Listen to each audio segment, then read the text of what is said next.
तो चलो नए चैप्टर की शुरुआत करते हैं। स्ट्रेट लाइन, जानते तो हो स्ट्रेट लाइन क्या होती है, ये मैंने अभी एक बनाई भी है। ठीक है, तो अब ये कहानी क्या है, कहानी ये है कि भाई बचपन से तुम लोग ज्योमेट्री के बारे में जानते हो। हम लोग ज्योमेट्री और अलजेब्रा के कॉम्बिनेशन की बात करने वाले हैं। इसको पहली बार यूज़ किया था क्या नाम है इनका, रेने डेस्कार्ट्स ने। ठीक है, इन्होंने पहली बार अपनी एक किताब लिखी थी 1637 में, ला ज्योमेट्री। इसमें इन्होंने इसकी बात की थी। ये फ्रेंच फिलोसोफर हैं और मैथमेटिशियन भी थे। तो इन्होंने ये किया तो हम लोग भी उस वही चीज़ों को सीखे। पहले तुम लोगों को याद होगा कि सबसे पहले तुम लोगों को ग्राफ में प्लॉट करना सिखाया गया है ना। ऐसे ये एक्स एक्सिस है, ये वाई एक्सिस है, तो ये 1 2 3 4 1 2 3 4, और फिर कैसे ये पॉइंट कैसे होगा, ये एक्स कॉमा वाई होगा। ये अभी यहाँ पे जो हमने ड्रॉ किया वो 2,2 है। सबसे पहले ये सिखाया गया। फिर तुम लोगों को याद होगा, तुम लोगों को डिस्टेंस फार्मूला सिखाया गया है ना। पर थोड़ा रिवीजन कर रहे हैं हम लोग, क्या है उसकी ज़रूरत पड़ेगी अभी। तो डिस्टेंस फार्मूला में अगर एक पॉइंट है मेरा x1 y1 और दूसरा पॉइंट है x2 y2, तो डिस्टेंस जो होगा d, ये पॉइंट A है मान लो और ये B है, तो डिस्टेंस जो होगा जो AB के इक्वल होगा वो कैसे निकालते हैं अपन, वैसे निकालते हैं x2 माइनस x1 का square plus y2 minus y1 का स्क्वायर। ठीक है, अब ये x1 माइनस x2 भी करोगे तो कोई फ़र्क पड़ने वाला है नहीं। क्यों नहीं फ़र्क पड़ेगा, क्योंकि भाई साहब स्क्वायर करोगे, नेगेटिव भी मिला अगर तो पॉजिटिव ही होगा, तो कोई खास फ़र्क पड़ने वाला है नहीं। इसके बाद याद है हम लोग सेक्शन फार्मूला पढ़े थे। सेक्शन फार्मूला क्या था कि अगर हमारे पास एक लाइन सेगमेंट है, मान लो ये लाइन सेगमेंट है, ठीक है, और ये जो पॉइंट है P, ये क्या कर रहा है, इस लाइन सेगमेंट AB को m/n के रेशियो में अगर ब्रेक कर रहा है। ठीक है, और ये एक पॉइंट है मान लो x1, y1 और दूसरा पॉइंट है x2, y2। और ये तुम लोग सीखे हो कि भाई दो पॉइंट से सिर्फ एक ही लाइन पास हो सकती है।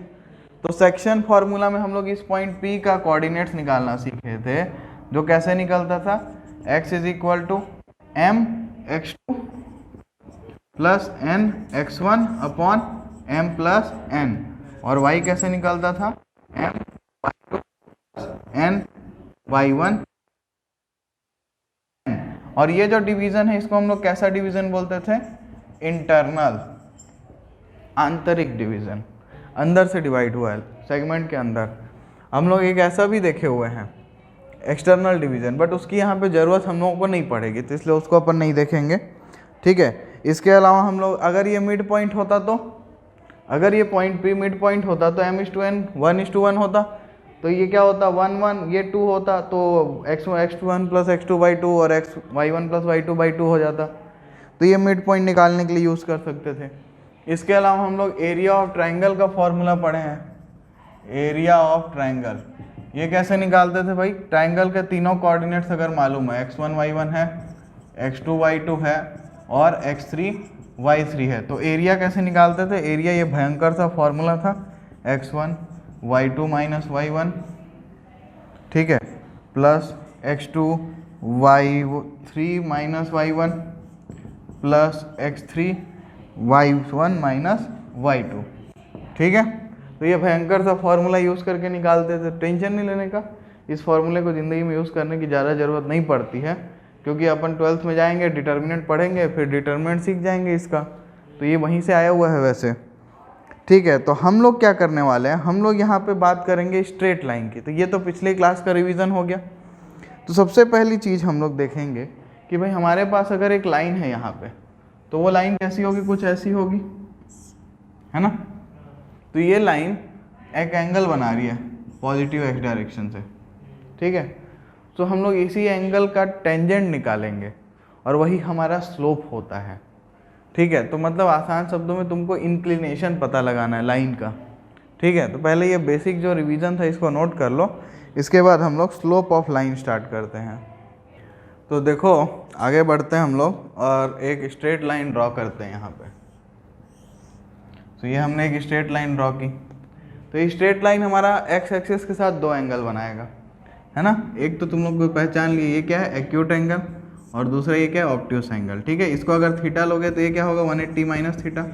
मतलब दोनों एंगल ऑब्वियस सी बात है वो लीनियर पेयर बना रहे होंगे ना, कॉम्प्लीमेंट्री होंगे कि सप्लीमेंट्री, सप्लीमेंट्री होंगे। ठीक है, 180 पे कॉम्प्लीमेंट्री तब होता है जब 90 होता है इनका सम। तो हम लोग स्लोप को डिफाइन कैसे करते हैं, बहुत सिंपल तरीके से। स्लोप को हम लोग कैसे डिफाइन करते हैं, इट इज tan थीटा। ठीक है, tan थीटा क्या होता है, स्लोप, या इसका अपन एक और नाम बोल सकते हैं ग्रेडियंट। क्या बोल देंगे, ग्रेडियंट। तो इसका दो नाम है। ठीक है, अब एक चीज देखो यार, ऐसा है कि tan 90 कितना होता है, थीटा की वैल्यू 0 से 90 तक जा सकती है ना, 90 के बाद तो रिपीटेशन चालू हो जाता है। लेकिन ये 90 हो सकती है कि नहीं, मेरा ये सवाल है। 0 तो हो सकती है क्योंकि sin 0 is 0 and 0/1 is 0, okay. But tan theta then 90 is undefined क्योंकि 1/0 नॉट डिफाइंड होता है, तो इसलिए theta must not be equal to 90। ठीक है, इसका मतलब क्या है, स्लोप को अपन m से रिप्रेजेंट करते हैं, तो जो m है वो कभी भी tan 90 के इक्वल नहीं हो सकता। ठीक है, अनडिफाइंड नहीं हो सकता। कोई बात, इसमें किसी कोई दिक्कत है तो बताओ। ठीक है, तो अब अपन क्या करते हैं, मान लेते हैं चलो कि यहाँ एक पॉइंट है, तो मैंने उसके दोनों परपेंडिकुलर ड्रॉ किए। ये पॉइंट है मान लो x2, y2। ठीक है, और ये पॉइंट एक ले लो x1, y1। ठीक है ना, सो यहाँ एक ट्रायंगल बन रहा है, ये कितना होगा, ये y2 माइनस y1 होगा कि नहीं बोलो, और ये x2 माइनस x1 होगा कि नहीं बोलो। सो अगर ये एंगल थीटा है तो ये थीटा होगा। तो अगर इसमें मैं अगर tan थीटा लिखूंगा तो क्या लिखूंगा, y2 minus y1 upon x2 minus x1। तो ये फॉर्मूला बन गया मेरा, किस चीज़ के लिए, स्लोप निकालने के लिए। ठीक है, कैसे निकालोगे, बड़े ही आराम से। अब अगर तुम लोग बोलोगे कि सर ऐसा ज़रूरी है क्या एक्यूट एंगल वाला ही देखें, अगर ये ऑब्ट्यूस एंगल बनाता, ये थीटा ऑब्ट्यूस होता तो यहाँ एक पॉइंट ले लो, यहाँ एक पॉइंट ले लो। ठीक है, और इसमें भी अपन वही करेंगे जो कर रहे थे। क्या करेंगे, ये वाले पॉइंट को x1 y1 ले लेते हैं और ये वाले पॉइंट को x2 y2 ले लेते हैं।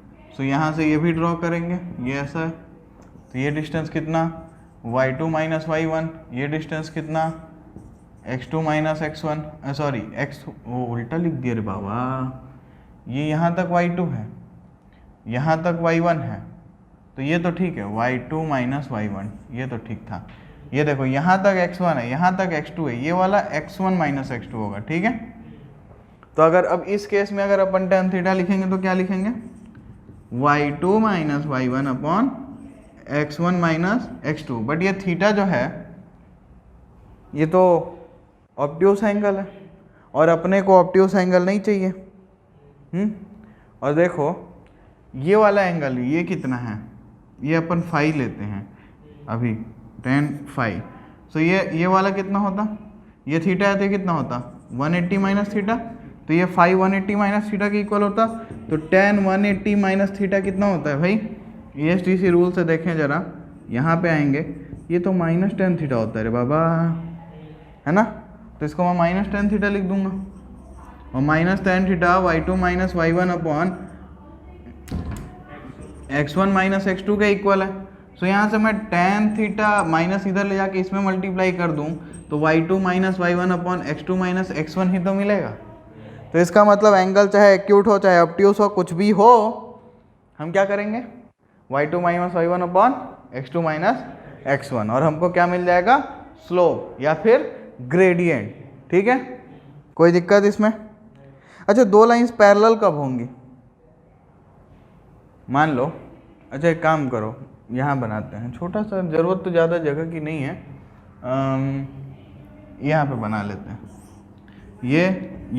ये दोनों लाइंस हैं, ये एंगल अल्फ़ा है, ये एंगल बीटा है। ठीक है, तो ये दोनों लाइंस पैरेलल कब होंगी,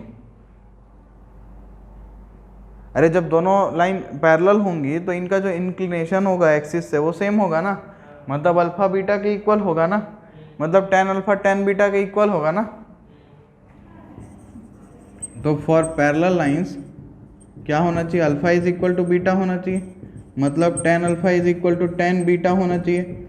मतलब स्लोप ऑफ 1, इसका स्लोप अगर m1 है, इसका स्लोप m2 है, तो m1 is equal to m2 होना चाहिए। क्या ये बात समझ में आई?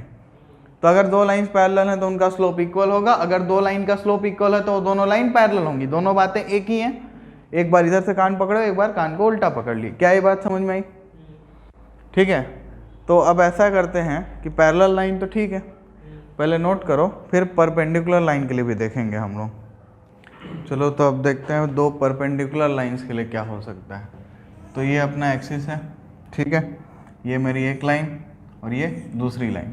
अब मैं मान रहा हूँ कि ये दोनों लाइंस परपेंडिकुलर हैं, ठीक है, इसका ये लाइन L1 और ये अपनी लाइन L2 है, ठीक है, ये वाला अल्फा एंगल बनाया हुआ है और ये बीटा एंगल बना हुआ है। बताओ इसमें कोई दिक्कत? अच्छा, तो ये जो है, तो यहाँ अपन क्या लिख सकते हैं, देखो ज़रा, ऐसा है कि अगर ये परपेंडिकुलर है तो ये भी परपेंडिकुलर होगा, वर्टिकली अपोजिट एंगल। तो ये 90 है, सो ये वाला एंगल और ये वाला एंगल, ये दोनों एंगल मिलके कितना बनाएंगे, 90, है ना। अच्छा, इसको मैं गामा रिप्रेजेंट कर लेता हूँ, तो मैं क्या लिख सकता हूँ, alpha plus gamma is equal to 90, ठीक है। और एक और चीज़ है, gamma plus beta is equal to 180, है ना। सब्ट्रैक्ट कर देता हूँ, alpha minus beta is equal to, alpha minus beta नहीं, अच्छा नहीं लगेगा, beta minus alpha is equal to 90, तो beta is equal to alpha plus 90। क्या ये बात समझ में आई? अच्छा, tan ले लेते हैं दोनों साइड, तो tan बीटा, ताकि स्लोप मिल जाए, tan 90 प्लस अल्फा, ठीक है। tan बीटा क्या है, m2 है। अच्छा, tan 90 प्लस अल्फा, ये ASTC रूल देखो ज़रा, ये 90 प्लस, यहाँ से tan का क्या हो जाएगा, cot अल्फा, और tan यहाँ नेगेटिव, ठीक है। cot को क्या लिख सकते हैं,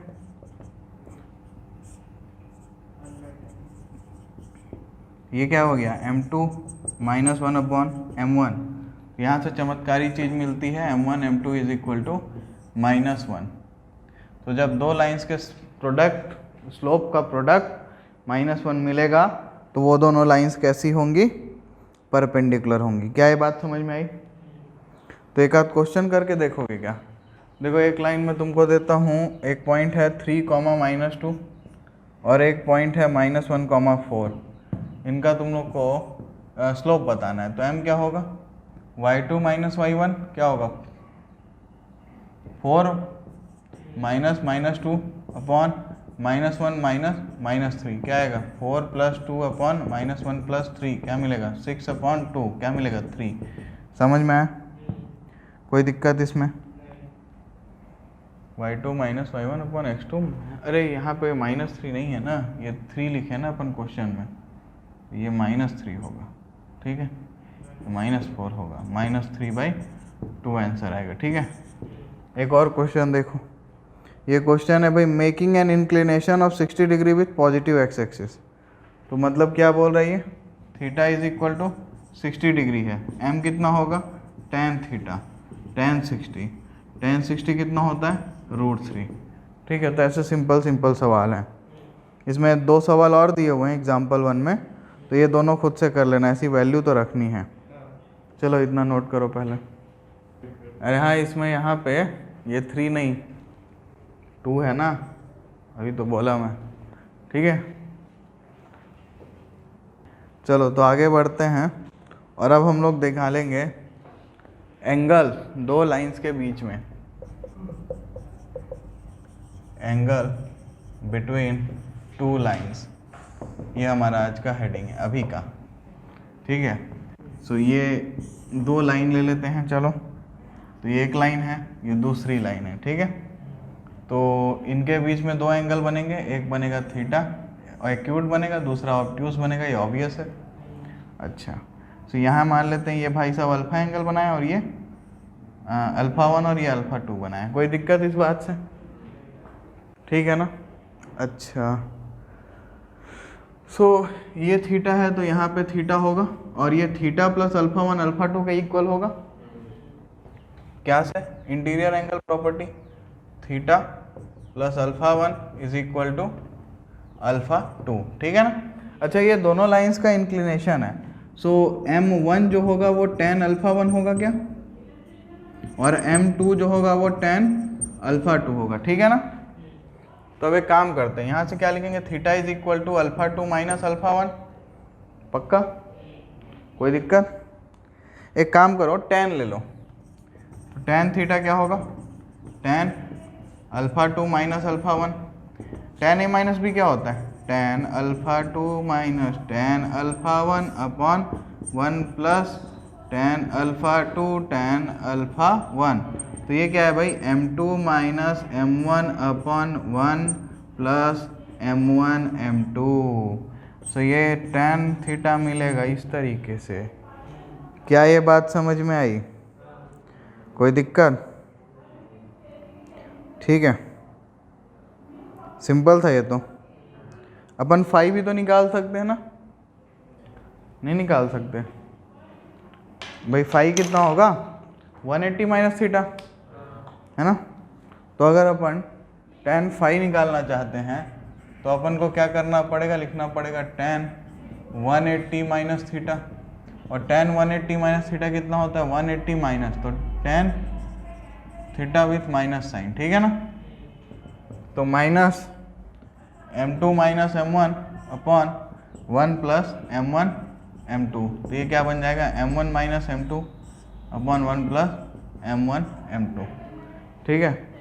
तो वैसे हमेशा हम लोग क्वेश्चंस में एक्यूट एंगल ही निकालेंगे, तो यहाँ पे दो केस हो सकता है ना फिर, तो इस हिसाब से क्या चीज़ का, थीटा और फाई के लिए खुद सोचो। अगर दो केस, पहला केस क्या है, m2 minus m1 is greater than 0, ठीक है, ग्रेट मतलब कैसा, पॉजिटिव होगा।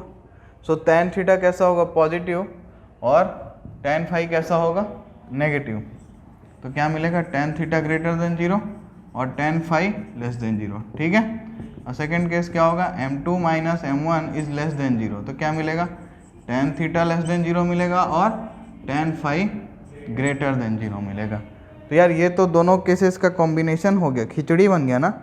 तो हम लोग क्या करेंगे, हम लोग हमेशा जनरल यूज़ करेंगे। जनरल फॉर्म में हम लोग क्या यूज़ करेंगे, जनरल फॉर्म में हम लोग यूज़ करेंगे कि हमेशा जो एक्यूट एंगल होगा दो लाइंस के बीच में,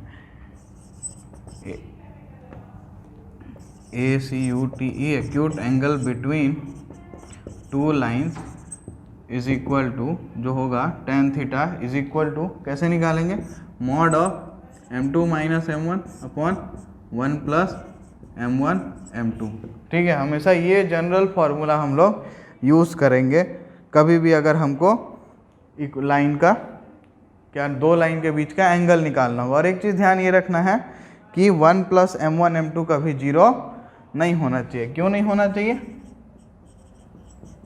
क्योंकि फिर तो ये भाई tan थीटा अनडिफाइंड हो जाएगा ना, ठीक है, कोई दिक्कत इसमें। और यहाँ से फिर फाई तो आराम से निकाल सकते हो 180 माइनस थीटा लिख के, तो उसको लिखने की ज़रूरत नहीं है, ठीक। तो इसको नोट करो, इस पर कुछ सवाल देखते हैं फिर। चलो तो सवाल देखते हैं भाई। ये सवाल है हमारे पास, if the angle between two lines is π/4, क्या बोला ये कि थीटा इज इक्वल टू π/4, ठीक है। और slope of one line is 1/2, m1 is equal to 1/2, ठीक है। Find the slope of other line, m2 is equal to question mark, ठीक है। फॉर्मूला क्या है, tan theta is equal to mod of m2 minus m1 upon 1 plus m1 m2। इसको m1 minus m2 भी लिखोगे ना तो कोई नुकसान होने वाला नहीं है, क्योंकि आखिर में मॉड तो लेना ही है, ठीक है। तो ये tan π/4 is equal to mod of m2 minus half upon 1 plus m2/2, ठीक है।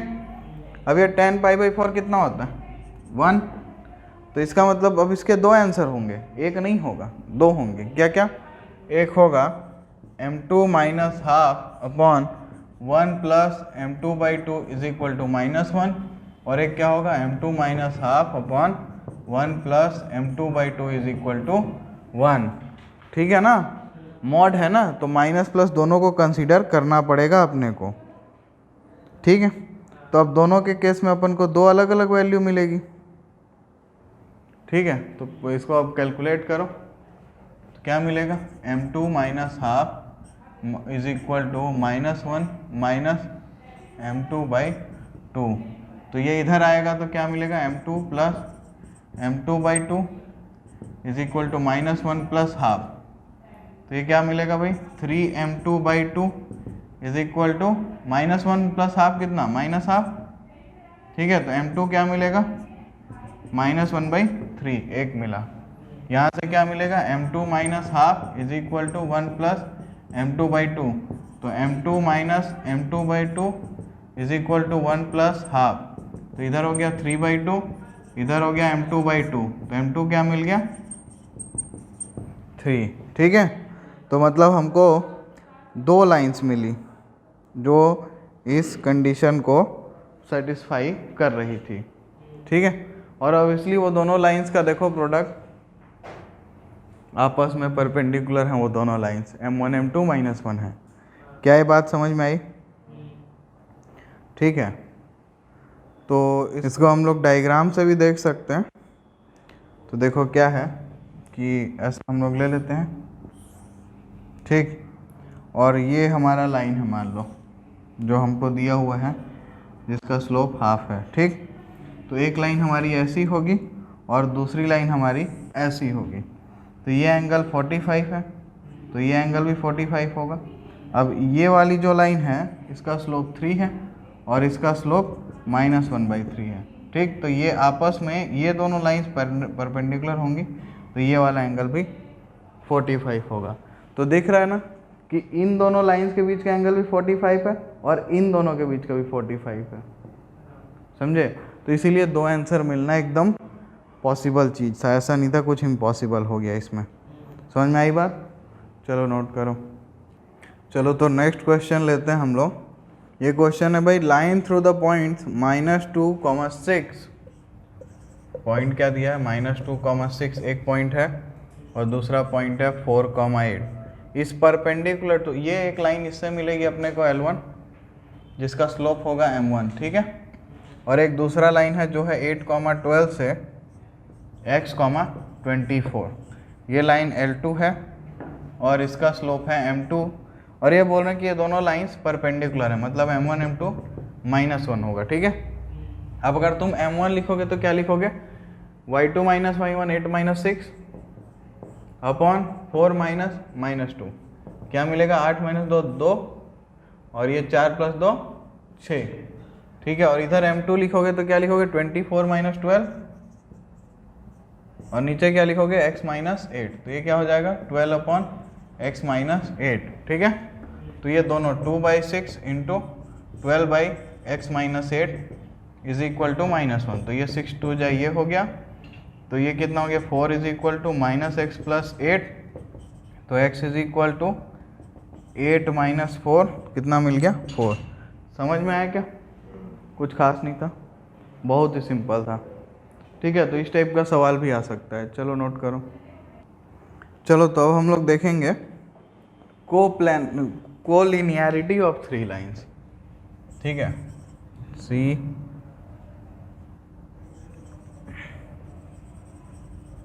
कोलिनियरिटी मतलब एक ही लाइन पे होना। तो अगर मैं देखूं ये है और ये एक लाइन है, तो इस पे मैं 3 पॉइंट्स एज्यूम करता हूँ, चलो A B C, ठीक है। तो ये कोलिनियर पॉइंट कब होंगे, मतलब ये तीनों पॉइंट एक लाइन पे कब लाइन करेंगे, जब ये AB एक लाइन मिलेगी ना, तो यहाँ का स्लोप m1 मान लो और BC स्लोप, या ऐसा लिखो MAB और स्लोप ऑफ BC एक लाइन मिलेगी। और जब ये लाइन इक्वल मिलेगा, स्लोप ऑफ AB इक्वल मिलेगा स्लोप ऑफ BC के, तो लाइंस कोलिनियर मिलेंगी। समझ में आई बात कि नहीं, क्योंकि एकमात्र यही पॉसिबिलिटी है ना भाई कि AB BC का स्लोप। तुम लोग सोचोगे कि ऐसा हो सकता है सर, दोनों का स्लोप इक्वल मिलेगा, तो बेटा एक पॉइंट कॉमन है ना, तो ये वाला स्कीम फेल हो जाएगा, समझे। तो एक सवाल देखते हैं इस पे, चलो। तो ये बोल रहा है कि 3 पॉइंट है तुम्हारे पास, ठीक है। पहला पॉइंट है H, के ये पॉइंट P है, एक पॉइंट है x1, y1 और एक पॉइंट है x2, y2, ठीक है। और ये तीनों लाइन पे हैं, तो ये बोल रहे हैं दे आर कोलिनियर, ठीक है। और ये बोल रहा है show that h minus x1 into y2 minus y1 is equal to k minus y1 x2 minus x1, ठीक है। तो ये अपने को शो करना है, क्या करें, कुछ नहीं, कोलिनियर है ना, तो एम पी क्यू इक्वल होगा एम क्यू आर के। तो एम पी क्यू कैसे निकालेंगे, वाई वाई माइनस के अपॉन एक्स माइनस एच, ठीक है। ये किसके इक्वल होगा, एम क्यू आर के। तो क्यू आर निकालेंगे तो क्या करेंगे, y two minus y one upon x two minus x one. दिख गया क्या आंसर, नहीं दिखा, ये h x one minus h होगा ना यहाँ पे, अब दिख गया। कैसे दिख रहा है, एच माइनस एक्स वन चाहिए, के माइनस वाई, इधर दोनों साइड में ऊपर नीचे माइनस मल्टीप्लाई कर देते हैं, तो k minus y one upon h minus x one is equal to y two minus y one upon x two minus x one. तो हो तो गया k minus y one into x two minus x one is equal to h minus x one into y two minus y one. Simple सवाल था, कुछ था नहीं इसमें, ठीक है। चलो तो इसको नोट करो। नेक्स्ट क्वेश्चन है हमारे पास, ये बोल रहा है कि हमारे पास एक डिस्टेंस टाइम ग्राफ है और वो कुछ इस टाइप का है, ठीक है। ये वाला पॉइंट है 0,2, ये वाला पॉइंट है 3,8 और ये वाला पॉइंट है T,D, ठीक है। तो ये बोल रहा है कि distance time and distance graph of a linear motion is given, two positions of time and distance are recorded as when t is equal to 0 and d is equal to 2। Time 0 होगा तो distance 2 होगा, time 3 होगा तो distance 8 होगा। Using the concept of slope find law of motion, how distance depends on time.